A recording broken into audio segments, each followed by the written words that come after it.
Bonjour, je suis Alexis Emeros et vous écoutez Un café au comptoir. Un café au comptoir. Un café au comptoir. Un café au comptoir. Mon invité du jour a tout d'un personnage de roman. Elle en a le prénom, le patronyme, la famille, père, mère, sœur, frère, tante, aïeux, mais elle a aussi la vie d'une héroïne, avec ses montées glorieuses et ses descentes dramatiques. Sans oublier la force et la douceur qui émanent d'elle et qui rendent attachante sa personnalité. Celle qui aurait très bien pu se prévaloir d'une filiation glorieuse pour se faire un nom, a souvent préféré faire profil bas pour porter haut l'expression de ses rêves et désirs, indépendamment de son environnement familial. Dans celui-ci, on trouve pêle-mêle un arrière-grand-père prix Nobel de littérature et académicien, une mère romancière à succès et éditrice, un père dessinateur de presse, une tante comédienne et écrivaine, des princes, des journalistes, des éditeurs. Et pourtant, c'est plutôt la simplicité que l'on perçoit quand on s'intéresse à la vie et à la carrière de celle dont il est question. Une carrière qui aurait donc pu être toute tracée. Heureusement, il m'apparaît que cette femme a souvent préféré vivre sans faire de plan et rester libre plutôt que de s'attacher à suivre la droite ligne qu'on aurait pu lui imposer. Toute jeune, c'est vers le théâtre qu'elle se dirige. La vie de comédienne l'attire et sans trop tarder, le cinéma lui offre quelques rôles ainsi que la télévision. Cependant, à l'instar de tant de ses camarades actrices et acteurs, elle profite du temps qui lui est imparti entre deux rôles pour travailler dans des cafés, des bars, des restaurants. Et c'est d'abord là qu'elle observe le monde qu'elle décrira ensuite dans ses romans. Parce que oui, le virus de l'encre, quand on l'a dans le sang, peut-être qu'on n'y échappe pas et qu'un jour on est irrémédiablement poussé à noircir des feuilles blanches. Et c'est d'ailleurs dans un de ces cafés que plusieurs de ses romans sont nés, un de ces temples populaires qu'elle aime depuis toute petite. C'est qu'elle en a visité des bars suffisamment pour savoir les raconter à sa manière et en faire l'éloge dans un livre où ses souvenirs de jeunesse se mêlent à l'histoire des lieux qu'elle évoque. C'est donc dans un de ses troquets favoris que nous nous sommes retrouvés. Nous sommes au bar Le Rénitas, au cœur du 18e arrondissement, et nous allons prendre un café au comptoir. Bonjour Léa Wiazemski. Bonjour Alexis. Quelle matière ? On choisit quelle matière ? On choisit quelle matière ? On choisit quelle matière pour le trophée, pour la meilleure autobiographie déguisée en dictionnaire amoureux ? Franchement, là, ce que vous venez de faire, je suis très... là, cette petite bio m'a beaucoup remuée. On la garde ? On la garde. Elle m'a beaucoup émue aussi. Bon, merci beaucoup.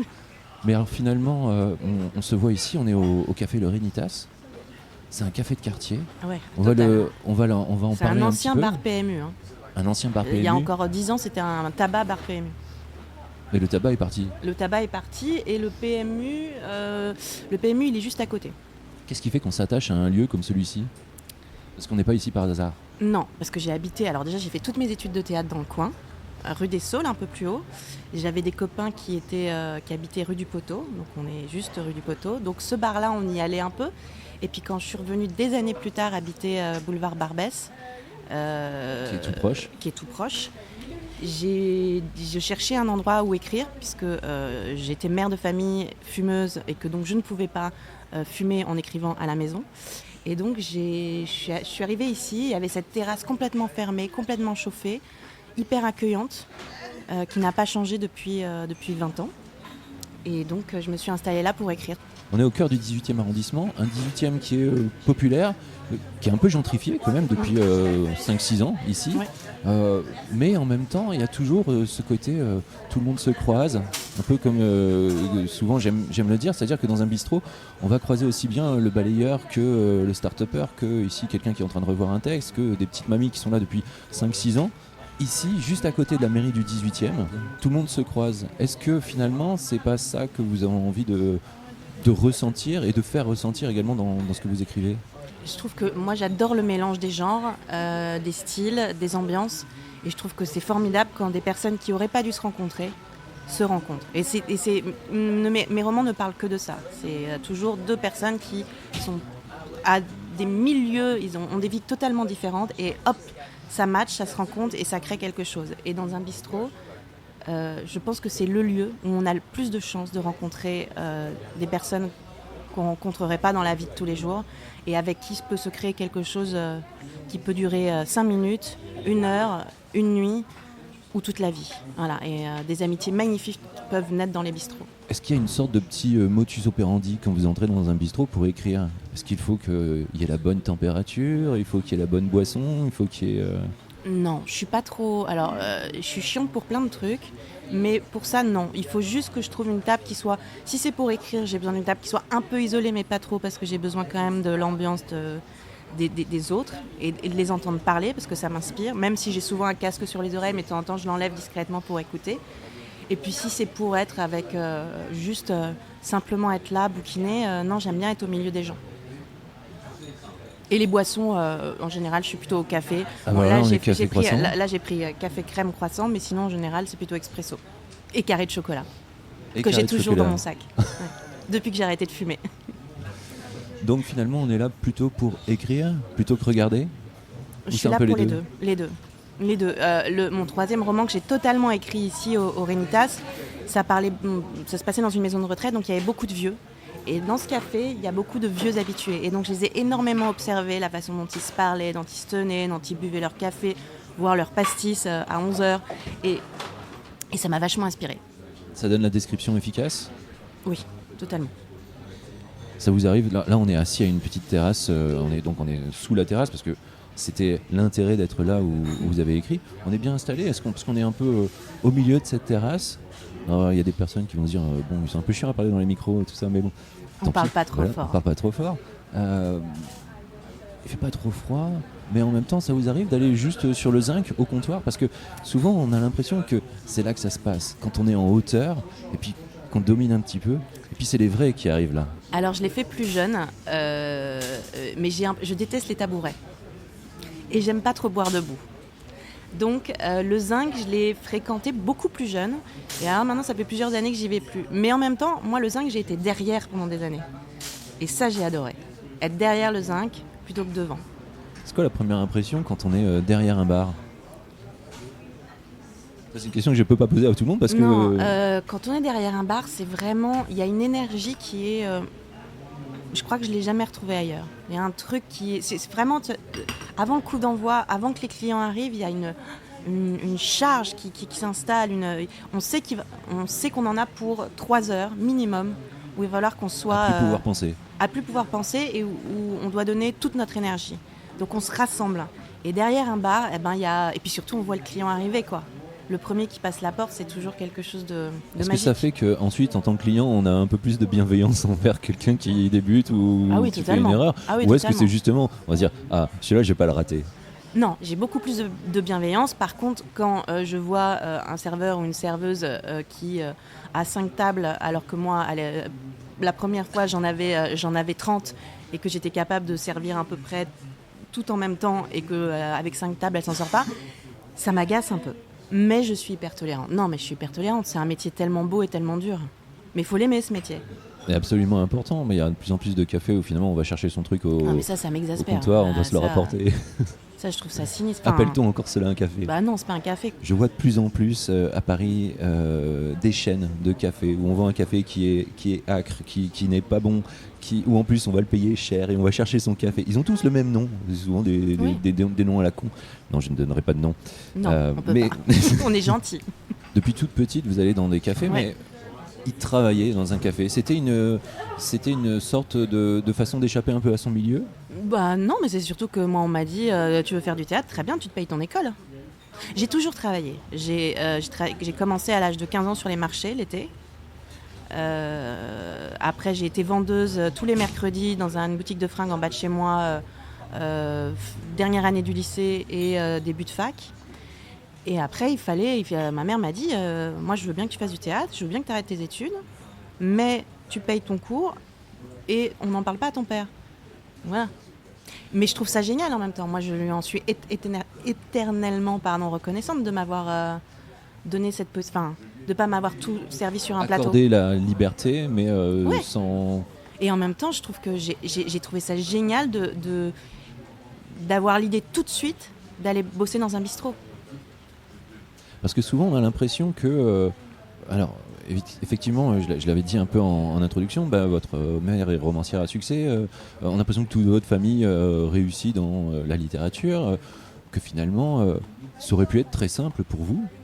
Et bien on s'aperçoit, en vous écoutant en interview, en vous lisant, on parlera un peu plus tard de ce livre Petite éloge des cafés, sur lequel je disais que c'était une autobiographie cachée, mais bon, voilà. C'est vrai. Bah non, ça n'a pas été si simple, et que personne n'a été là vraiment pour vous aider à trouver votre voie. Il se trouve que cette famille, il n'y en a aucun qui pratiquent le entre-soi. C'est-à-dire, aucun n'a été pistonné, n'a été... Pas de cooptation. Non, pas du tout. Donc en fait... C'est une chance. Oui, c'est une chance, mais donc en fait, pour moi, ils n'allaient pas... ma mère était certes très connue, mais en même temps, quand j'ai voulu être comédienne, les gens du cinéma, elle ne les côtoyait pas.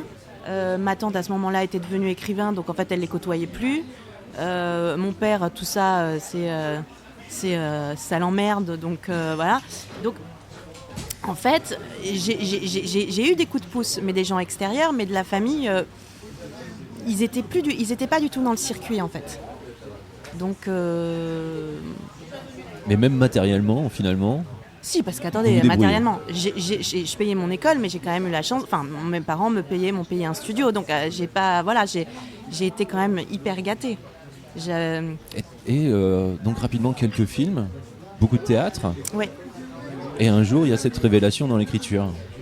C'est pas vraiment une révélation parce que c'est vraiment l'idée du premier roman est vraiment née. J'étais derrière à l'époque, je travaillais dans un restaurant où ça se passait pas très bien parce que le serveur chef était une espèce de dragueur à la con toulousain avec son accent m'avait dragué, je l'avais envoyé chier, donc il me le faisait payer. Donc il était particulièrement désagréable et le patron était très gentil mais il disait rien. Et donc j'étais pas très heureuse dans ce bistrot, mais ça payait bien. C'était le midi pour une fois, parce que d'habitude je travaillais le soir. Ils étaient en bas de chez moi, donc voilà. Il y avait quelques avantages. Il y avait des avantages. Et vraiment j'étais en bas, j'attendais parce que travailler le midi, travailler le soir, ça n'a rien à voir. C'est limite deux métiers différents. Ah ouais. Et je m'ennuyais, j'attendais que le service commence. Et tout d'un coup, j'ai imaginé une histoire d'un vieux monsieur, parce que je suis passionnée par les vieilles personnes, et les vieux monsieur en particulier, en tout bien, tout honneur. Bien sûr. Et donc, j'ai imaginé que ce vieil homme passait la porte. Et l'histoire est née comme ça, vraiment dans ma tête. Et donc, le soir même, j'ai commencé à l'écrire. Mais j'ai mis 5 ans à l'écrire, cette histoire. J'écrivais une fois tous les 36 du mois. Il n'y avait aucune... En fait...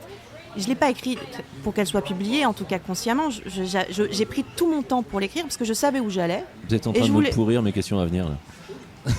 Je suis désolée. On peut recommencer, je peux vous raconter un mytho, bien. Mais... non, c'est très bien. Mais en revanche, on va passer au vrai ou faux. D'accord.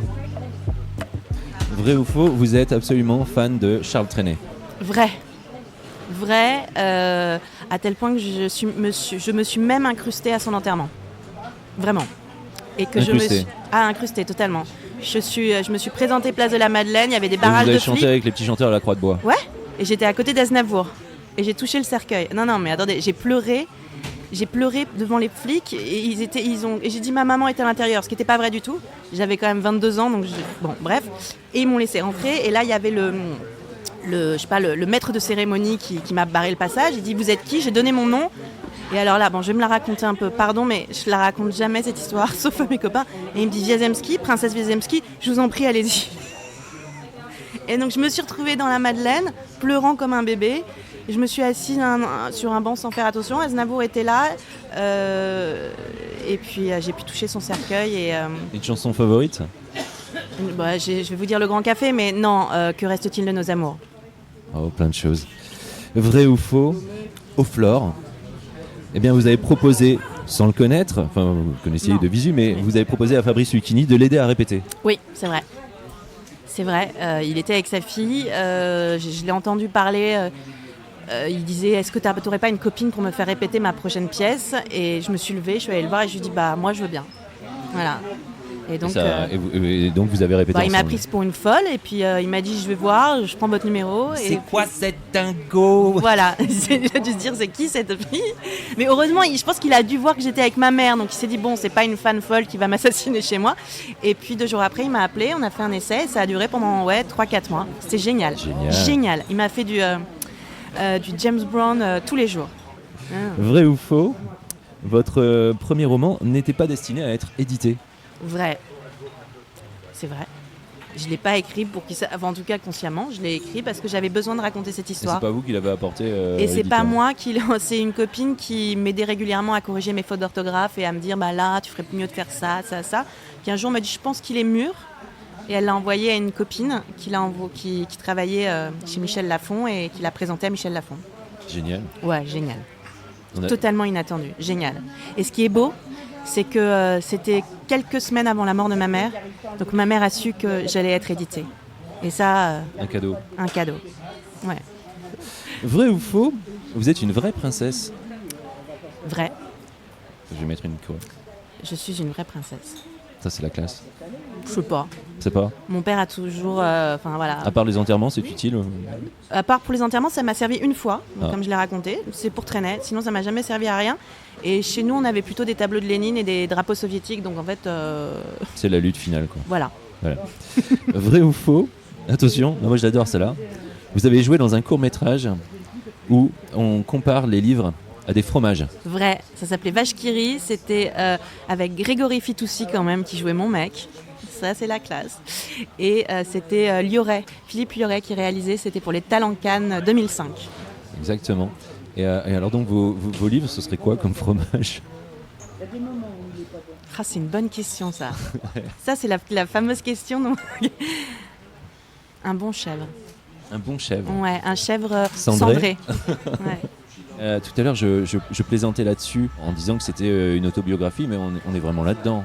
Quelqu'un qui ne vous connaît pas, a envie d'en savoir un peu plus sur votre enfance, il lit ce livre et il sait, si ce n'est tout, beaucoup. Alors, c'est le principe de la collection. Hein. La collection Petit Éloge, c'est vraiment le sujet par le prisme de l'auteur.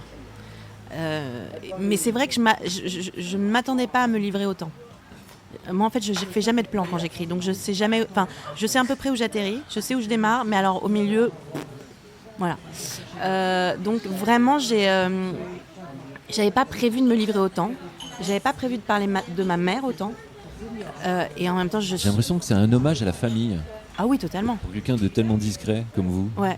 Parce qu'il n'y Bah, a pas oh. beaucoup d'interviews de vous livrez comme ça. Bon, effectivement, on fait souvent référence à votre mère, Régine Desforges, mais sinon... Deforges. Deforges. J'en profite Mais pour dire que c'est justement, Deforges. Eh bien, c'était une question que je voulais poser. Ah, Parce que j'ai entendu récemment Pierre Lescure qui disait Régine Deforges, et j'en discutais avec la personne qui m'aide à préparer cette émission. Et elle me dit, mais il dit Deforges, peut-être on dit Deforges. Pose c'est la question. Deforges. Ah, c'est Deforges. C'est D-E-F, c'est pas D-E-S. Le S de Deforges, il est à la fin du nom. Et ça la rendait folle. J'entends. Voilà. Oui, c'est c'est totalement autobiographique. Et en fait, j'ai trouvé ça assez joyeux de le faire. J'ai adoré parler de tous mes potes que j'ai rencontrés dans les cafés, avec qui j'ai traîné dans les cafés. Eux, ils sont hyper contents que je parle d'eux. Les anciens amoureux. Les anciens amoureux, bien sûr. Voilà. Bah, y en a un qui a été un ancien amoureux, mais qui maintenant est un de mes meilleurs amis, quoi. Cette introspection, finalement, parce que vous êtes encore jeune, je veux dire, c'est pas comme s'il y avait quelqu'un qui avait 70 ans qui faisait ça. Ça permet de marquer le moment et de se dire j'avance vers autre chose. Peut-être. Franchement, j'y suis allée sans filet, en me disant bon, on verra bien. Ça marche pas, je me plante ou pas. Ça parle ou ça parle pas à mon éditrice et à mes éditrices avec qui j'ai travaillé. Je l'ai fait lire à personne d'autre, à part à elles, qui m'ont accompagnée d'une manière formidable. Donc, au départ, j'étais vraiment partie pour parler des cafés et éventuellement de petites anecdotes personnelles dans les cafés. J'avais pas prévu de parler de la maladie que j'ai rencontrée il y a 4 ans. J'avais pas prévu de parler de la mort de ma mère. J'avais pas prévu tout ça. Et c'est pour ça que tout à l'heure je parlais des hauts et des bas de la vie, parce que finalement on retrouve de tout là-dedans. Ouais. Vous y allez sans rien cacher, ni des naissances, ni de la maladie, comme vous l'évoquez là. Et puis, il y a cette tendresse, même plus qu'une tendresse, un amour d'aller dans des cafés, et quel qu'il soit. C'est-à-dire qu'on va parler aussi bien effectivement du Rénitas que du Flore, en expliquant pourquoi vous allez plutôt dans celui-ci, plutôt dans celui-là, pourquoi vous n'allez plus à l'étage du Flore, pourquoi vous y retournez malgré tout. est-ce que vous y allez toujours dans des cafés? Bon, on voit que oui, parce que vous êtes avec moi. J'y Est-ce vais qu'il y a toujours ce... Ouais, j'y vais toujours. Moins, œil, mais j'y étonné. vais toujours. Et j'aime toujours autant ça. Et enfin, moi, les cafés, ils ont été ma seconde maison. Ils m'ont sauvé la vie. Hein. Franchement, ils m'ont. Je pense que si j'avais pas eu les cafés, et si j'avais pas travaillé dans les cafés, j'aurais sûrement pas eu ce parcours-là. Et C'est une manière de rendre hommage. ah bah ouais, non mais vraiment, c'est dire le café du commerce à l'île de Ré m'a protégée. Ça a été ma planque, ma protection, ma carapace. Et aujourd'hui encore, dès que je rentre au café du commerce, j'ai toujours un amour. Enfin voilà, cet endroit, je l'aimerais toute ma vie. On va imaginer qu'il y a une totale autre vie, que vous n'êtes pas plus comédienne, vous n'écrivez pas. Ce serait quoi alors finalement? Bah, Dans je un pense café, que déjà je pense que ça serait tenir un bistrot, ouais. Alors nous avons les questions. Pour passer le diplôme de la personne qui sait bien travailler dans un bar ou dans un café. C'est très important. Parce que vous saviez que j'allais répondre ça? Parce qu'en fait c'est une tradition dans ce D'accord. podcast de poser 3 questions. Les 3 questions hyper importantes qui changent à chaque fois. Là c'est quelle est la différence? Attention, les mains sur le buzzer. Est-ce que tout le monde est prêt? La différence entre un Black Russian et un White Russian. Elle est facile. Bah, y en a un qui a du café, l'autre qui a de la vodka. Je bois pas ça. Je bois pas de ça. Alors non. c'est la même chose, c'est-à-dire que c'est D'accord. de la vodka, de la liqueur de café du Kahlua donc. Là, j'étais pas loin. Je savais que c'était de la vodka et du café. Sauf que dans le White Russian on rajoute du lait. Mon Dieu. Moi j'aime pas trop le white. Oh. Mais... Non, c'est vraiment, je crois que j'en ai jamais bu de ma vie.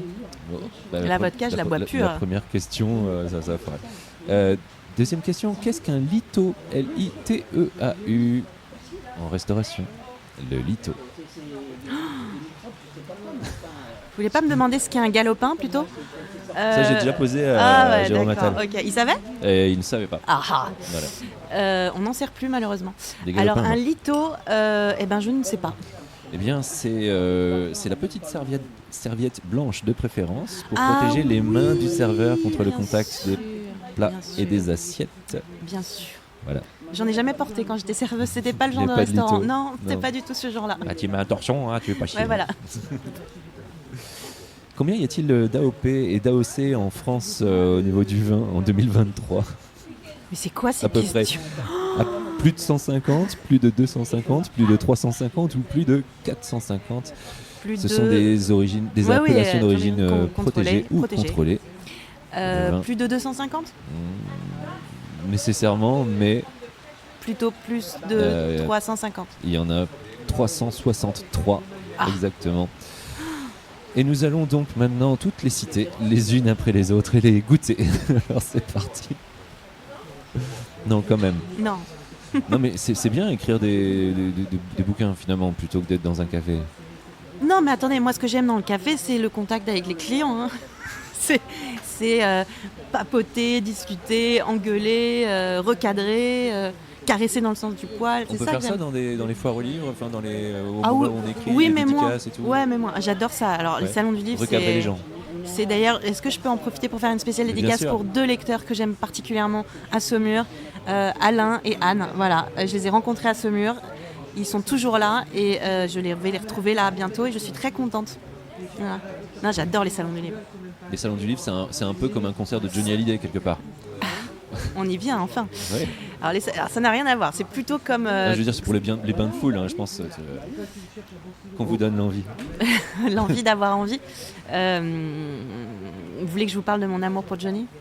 Parlez-nous de votre amour de Johnny. Ah bah, c'est un amour inconditionnel et il me manque tous les jours, cet homme. Est-ce qu'on est dans le second degré ou... Pas du tout. est-ce que- non, Ah c'est non, pas- non, non, c'est- non, je suis... Il me manque tous les jours. Mais vous l'avez connu. Non, je ne l'ai pas connu, je l'ai croisé 2 fois. Et une fois, j'ai pu lui prendre la main et me mettre à ses genoux. Voilà, En tout bien, tout honneur. en tout bien, tout honneur. Mais Mais il vous manque tous les jours. Je crois Ouais. qu'il faudrait développer Non, un petit peu. il me manque tous les jours parce qu'en fait ne plus le voir en concert, je trouve que c'est quelque chose de, pour nous les fans, c'est quelque chose de très dur parce que non mais quand on n'est pas fan et surtout quand on n'a pas vu un concert de Johnny, on peut absolument pas comprendre l'énergie que ce mec diffusait. C'est-à-dire que vraiment on sortait de là rempli pour des mois, des semaines de cette énergie de dingue qu'il nous donnait. Il était d'une générosité incroyable. Et il avait un charisme, un charme. Enfin, je veux dire, c'est... Ah ouais. Et quand je l'écoute, maintenant dans mon casque, j'ai toujours envie de pleurer parce que je trouve ça fait chier, quoi. Parce qu'en fait, il n'y en a plus des comme ça. Et on retrouve un peu de Johnny dans le petit éloge des cafés, Oui, d'ailleurs. tout à fait. Il a son cité. chapitre. Il a son chapitre. Oui. Et quand est-ce qu'on retrouvera un Johnny ou un personnage à la Johnny dans un roman ? On ne sait jamais. Je sais pas, on sait jamais. On sait jamais.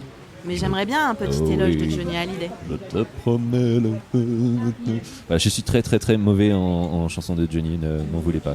Non, mais vous pouvez vous y mettre, hein. Oh oui. Voilà. Merci beaucoup. Merci. Léa Wiajenski, dont je rappelle le titre du dernier livre, il s'appelle Petit éloge des cafés. Il est formidable, je vous conseille de l'acheter. C'est mieux que de le voler parce que sinon vous pouvez vous faire prendre à la sortie du magasin.